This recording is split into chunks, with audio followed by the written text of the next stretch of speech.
The primary camera and performance were the major emphasis of the S23 Ultra, but with the S24 Ultra, we may anticipate them to move their attention to other areas such as design. Because Samsung often modifies the design of its flagships following revisions, we should expect to see a design shift with the S24 Ultra. According to rumors, Samsung will boost the memory on the basic S24 and S24 Plus to 12 GB, up from 8 GB on this year's flagships, while the memory on the Galaxy S24 Ultra might grow to 16 GB. They might also feature twice the basic storage at 256 GB compared to 128 GB in the S23 series.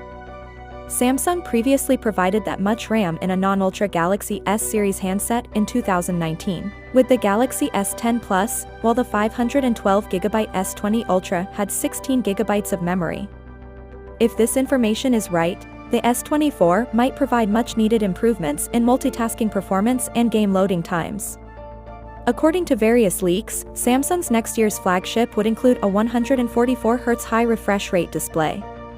And 144Hz is going to be quick and smooth, making gaming a lot of fun with this gadget. Moving on, a fresh source suggests that the graphics performance boost on the Galaxy S24 Ultra will be much greater than what we witnessed on the Galaxy S23 Ultra. According to Digital Conversation Station, the Adreno 750 GPU on the Snapdragon 8 Gen 3 in the Galaxy S24 Ultra will be 50% quicker than the Snapdragon 8 Gen 2 on the S23 Ultra.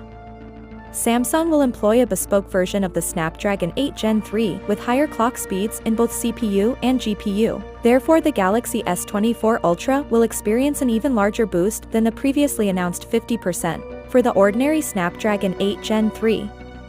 Samsung may also employ a brighter UDR OLED screen with a peak brightness of 2000 or higher, and other rumors suggest that we may finally see an under-display selfie camera, so those display characteristics, if accurate, seem fantastic. According to Ice Universe, Samsung is preparing to abandon the telephoto lens in favor of a new solution, which some speculate will be Samsung Muse Gen 4 optics with 150x zoom capabilities. Next, there's a theory going around that the Exynos chip will make a reappearance with the S23 series. This speculation stems from a report from South Korea that says Samsung is building the Exynos 2400, and they're assuming it'll end up on the S24 range. As you can see, Samsung will have their second unpacked event of the year in August, where they will unveil the Z Fold 5, Z Flip 5, and tablets. Finally, how do you feel about the Samsung Galaxy S24 Ultra? So without being said, let me know your thought in the comment below, and if you are new here, please subscribe. Peace out.